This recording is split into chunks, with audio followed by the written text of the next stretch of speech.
Welcome to the Unveiled Epic Echoes channel. Today, we're diving deep into an unexplored historical mystery. The story begins along the windswept shores of what we now call North Carolina, on the fragile barrier islands of the Outer Banks, where the Atlantic breathes in long silver sighs against the sand, and the marsh grass bends like bowed heads in prayer beneath a sky so wide it seems to remember everything. In the late 16th century, when Queen Elizabeth I still ruled across the ocean and the English foothold in the New World trembled like a candle flame in a storm, a small colony was left behind on Roanoke Island with hope stitched into their sails and fear tucked quietly into their chests. History tells us they vanished, leaving behind only a single carved word, Croatoan, etched into a post, as if the forest itself had swallowed them whole. But history, like the sea, sometimes hides its gentler truths beneath darker waves. Imagine instead that they did not vanish. Imagine they survived. The year was 1590 when Governor John White returned from England, expecting to find his daughter Dare and his granddaughter Virginia, first English child born in America, waiting with arms open and stories to tell. Instead, he found an empty settlement, the houses dismantled carefully rather than destroyed, the fortifications taken down with deliberation, as though the colonists had chosen to leave. The word Croatoan pointed toward Island, home to a friendly Algonquian tribe.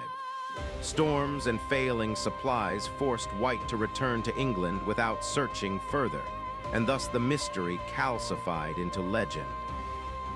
Yet along the inland waterways, beyond the brackish inlets and into the dense cypress swamps, whispers persisted among indigenous communities of pale-skinned settlers who had traded wool for corn, iron for tobacco, and sorrow for survival. They had come to not as conquerors but as refugees, and the people, under their wise leader, who had once traveled to England and been baptized there, offered them shelter in a world that demanded adaptation. The English colonists shed their rigid hierarchies as they shed their heavy garments, learning to move lightly across the land, to fish the shallow sounds, to plant maize in mounded rows, and to read the sky for hurricanes. Dare, strong-willed and watchful, understood that survival required more than endurance. It required transformation. Under the guidance of, they journeyed farther inland after tensions rose with rival tribes wary of English presence, settling near the mouth of a great river where the forest canopy arched overhead like the nave of a cathedral. There they built new homes of wattle and daub, blending English construction with Algonquian design. And over time, their children grew up speaking two languages, their prayers woven from both the Book of Common Prayer and the ancient stories told beside smoky fires. But survival came at a cost. In the 1620s, as more English settlers arrived in Virginia, and the fragile balance between colonists and indigenous nations cracked into open conflict, news of Jamestown's struggles drifted south like ash on the wind. The Roanoke survivors, now calling themselves the River People, understood that if their existence became known, they would be pulled into the tightening net of empire. So they made a decision both practical and profound. They would change their name, burying the identity of Roanoke like a seed beneath the soil. They adopted a new name drawn from the river that sustained them, meaning people of the water's bend, and erased all written traces of their origin. The English surnames dissolved into new ones shaped by Algonquian sounds, and over generations, red hair mingled with dark braids, blue eyes with brown, until ancestry blurred into something uniquely American long before America had a name. Stories of them filtered through explorers' journals in cryptic phrases. Gray-eyed Indians, glimpsed trading in distant villages, crosses found etched into trees far from any mission, and a rumor of a woman who sang hymns in a dialect no Englishman recognized. In 1701, an Anglican missionary traveling through the Carolina backcountry recorded meeting a tribe that recited fragments of the Lord's Prayer in a curious accent, their elders claiming descent from people who had come from the sunrise waters many lifetimes ago. He dismissed it as myth, and yet the words lingered in his diary, a faint echo of Roanoke's lost voice. As the centuries turned and the American colonies ignited in revolution, descendants have fought quietly on both sides, bound not by allegiance to crown or Congress, but to the land that had remade them. During the Revolutionary War, a soldier from North Carolina wrote of a guide who led his regiment through swamp and forest with uncanny knowledge, a man whose grandmother, he said, spoke of ancestors who had crossed the sea long before Jamestown. The guide refused to give his true name.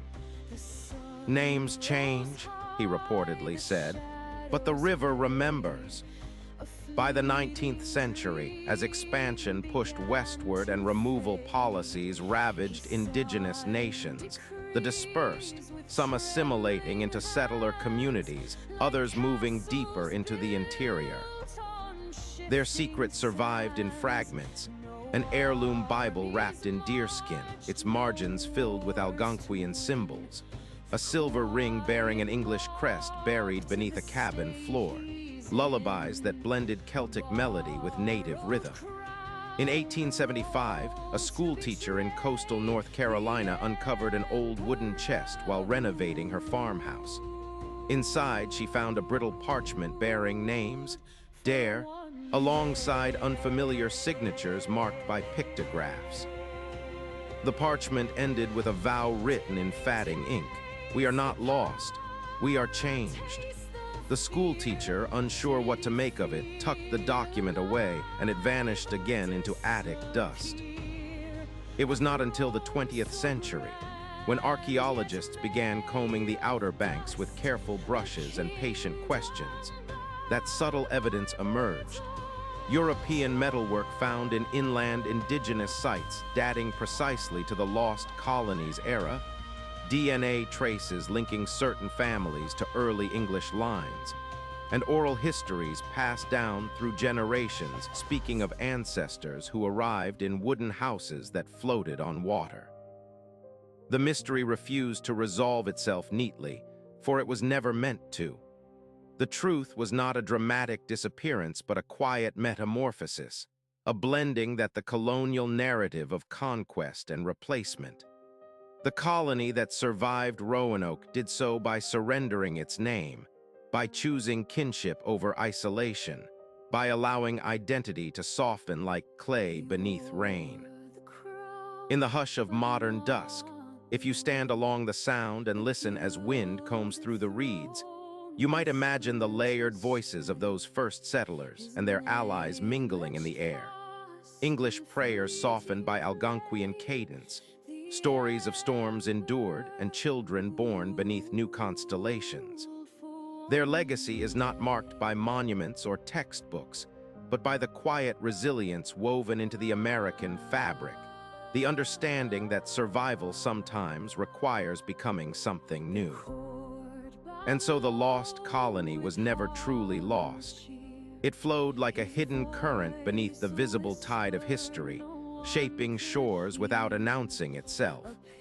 It reminds us that the earliest American story was not one of disappearance, but of transformation, of strangers learning to belong by listening, of names set aside so life could continue. As night settles over the Atlantic and the stars bloom above the darkened water, let your thoughts drift to that small band of settlers who stepped into uncertainty and chose adaptation over pride, whose descendants carried forward a secret older than the Republic itself.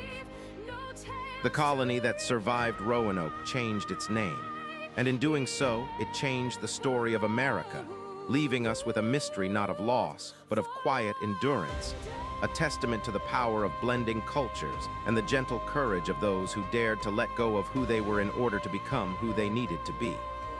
This mysterious journey ends here, but stay tuned for more untold stories in our next video. Subscribe to the channel and hit the bell icon so you don't miss any new stories.